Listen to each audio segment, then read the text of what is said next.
Hi guys, I hope y'all had a good day.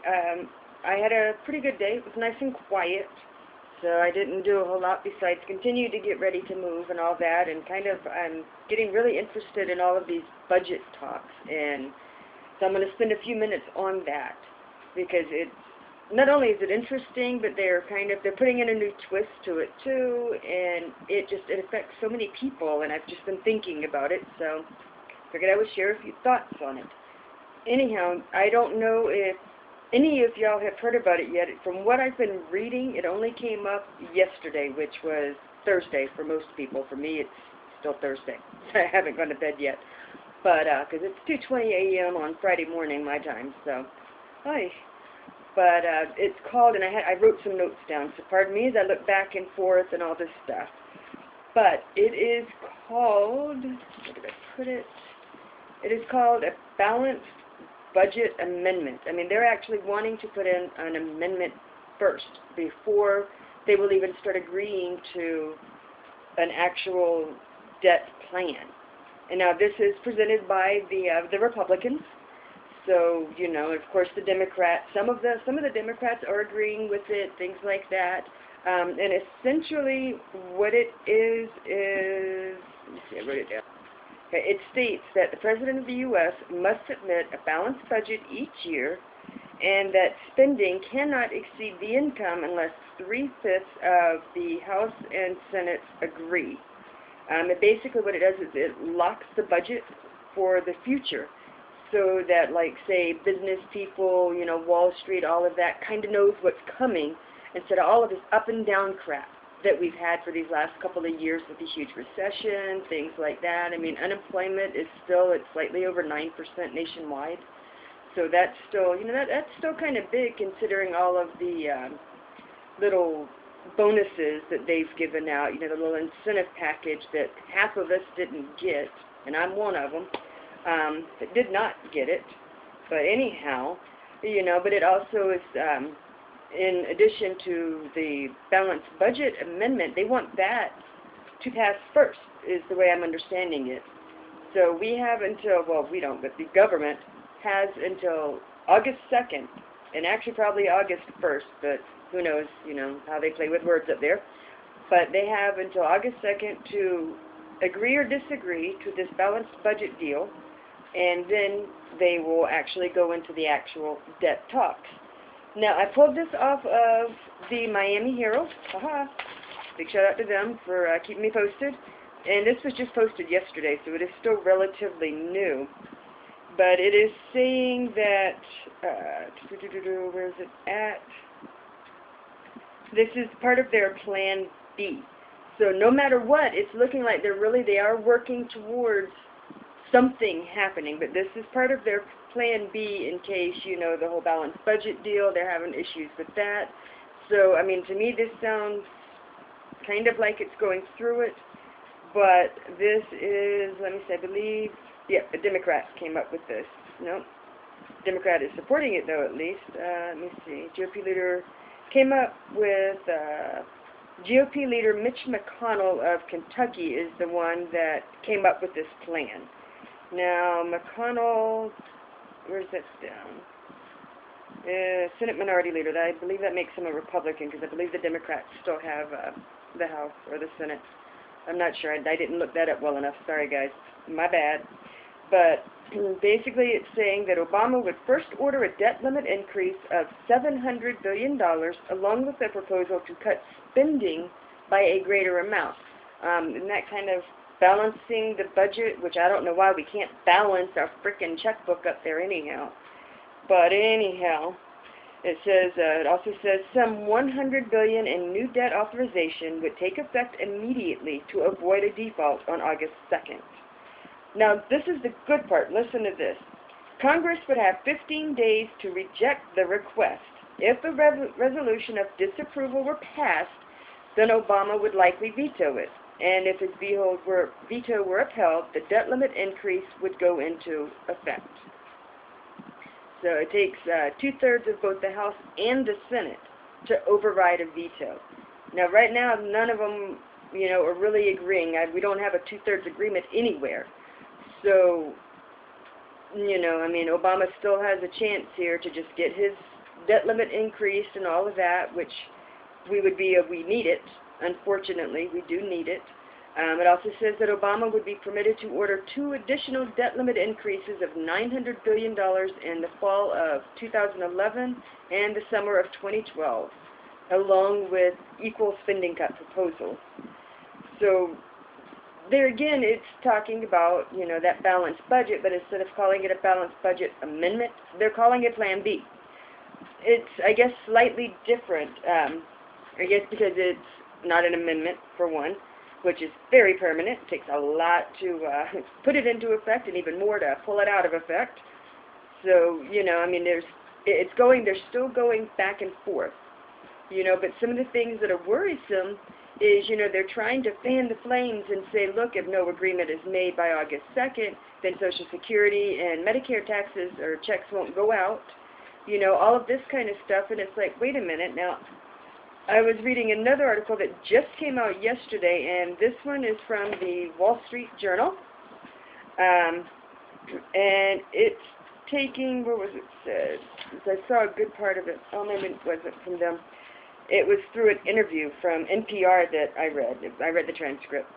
I've been a total geek on this tonight because it's really kind of bothering me. So basically what it was saying is that they may, if they did wind up holding the Social Security and Medicare payments, Medicaid payments, that they would use that money to repay the debt that is due, so that we're not defaulting, so that the U.S. isn't defaulting on all of these loans. And from what I was reading, Beijing has expressed a strong interest in and worry about what is going on. But if they did withhold their checks, they would be using it to pay off the debt so that they didn't default, so that the credit rating wouldn't go down, and, you know, it kind of crap rolls downhill, and unfortunately those in Social Security are going to be the ones catching the crap.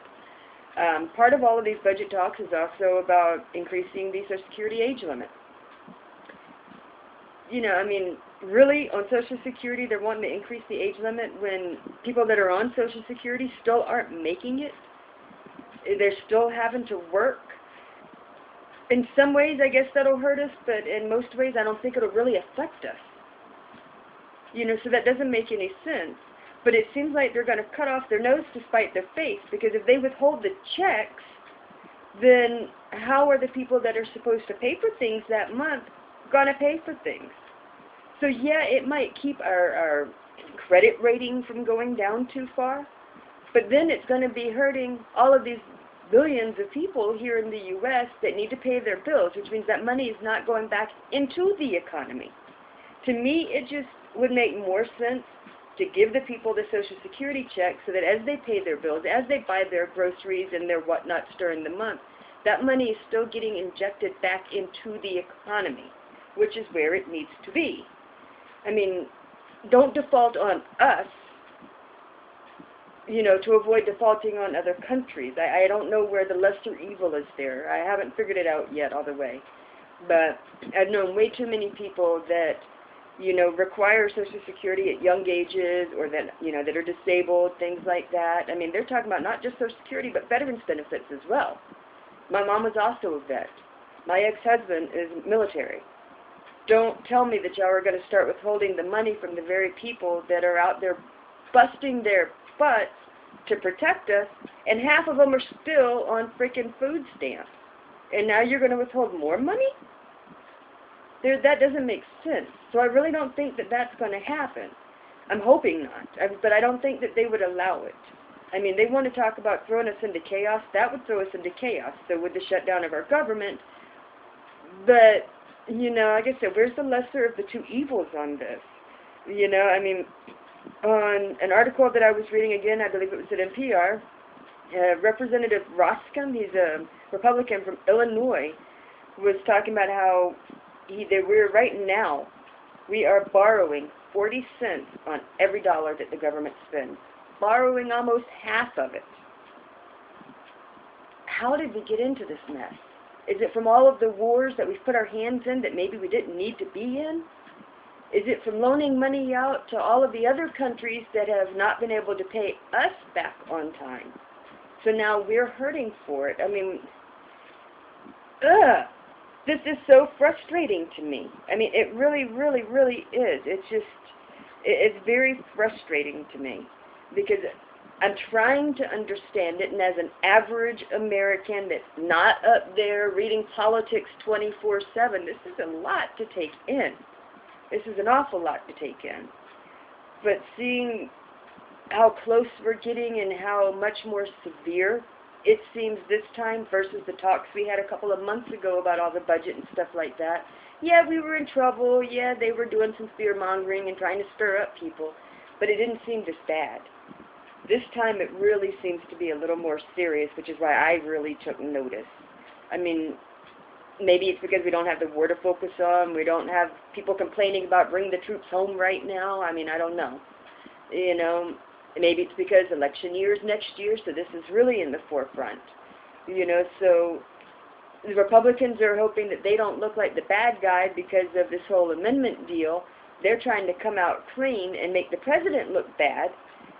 You know, and then the Democrats are pointing fingers back at the Republicans. I mean, it's like there's a bunch of kids up there that just can't agree on anything. They can't even agree to disagree. You know, so it's...